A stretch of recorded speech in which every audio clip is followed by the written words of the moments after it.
Hello.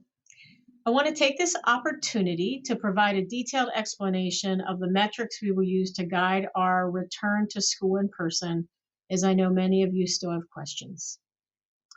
In determining when we will return, we will look at 5 pieces of data.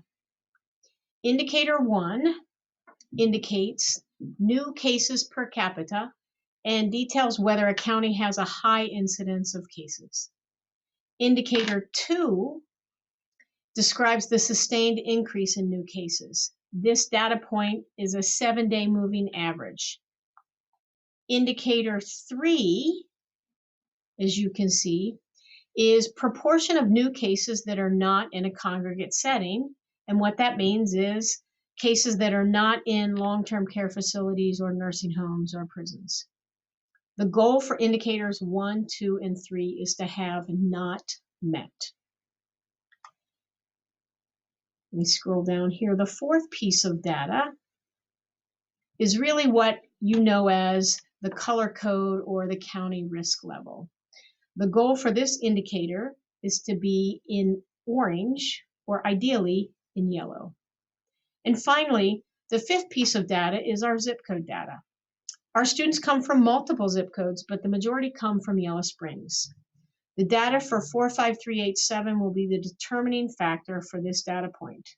The goal for this information is to have the 2-week cases per 100,000 be below 100 or ideally below 50.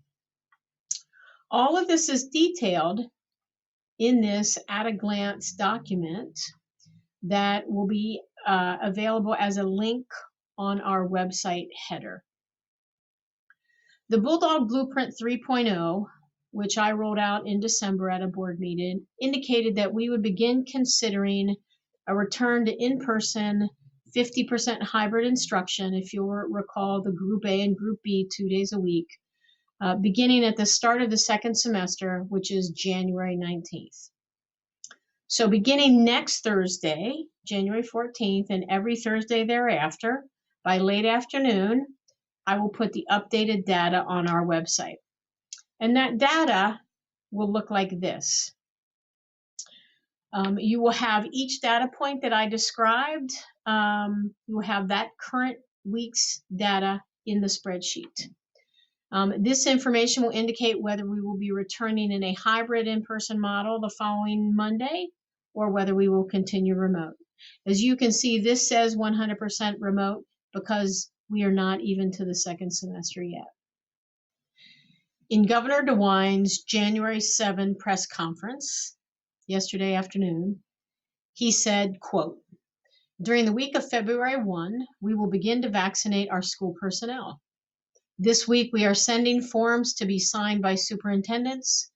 We are asking them to agree to go back to full in-person or hybrid learning by March 1st. That is a condition for getting the vaccine," end quote. It is my mission to keep staff and students safe, and many of you have expressed the importance of giving staff the opportunity to get vaccinated when available.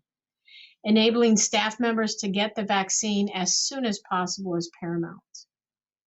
We will continue to monitor data weekly and keep you informed, as I've previously discussed, as we prepare for a return to 50% hybrid instruction, clearly now by March 1st at the latest.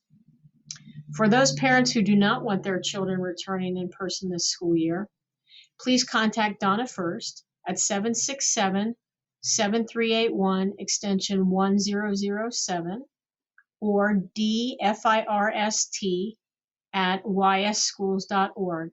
She has options she can review with you for the education of your children. As always, thank you for your support of Yellow Springs Schools. Stay safe.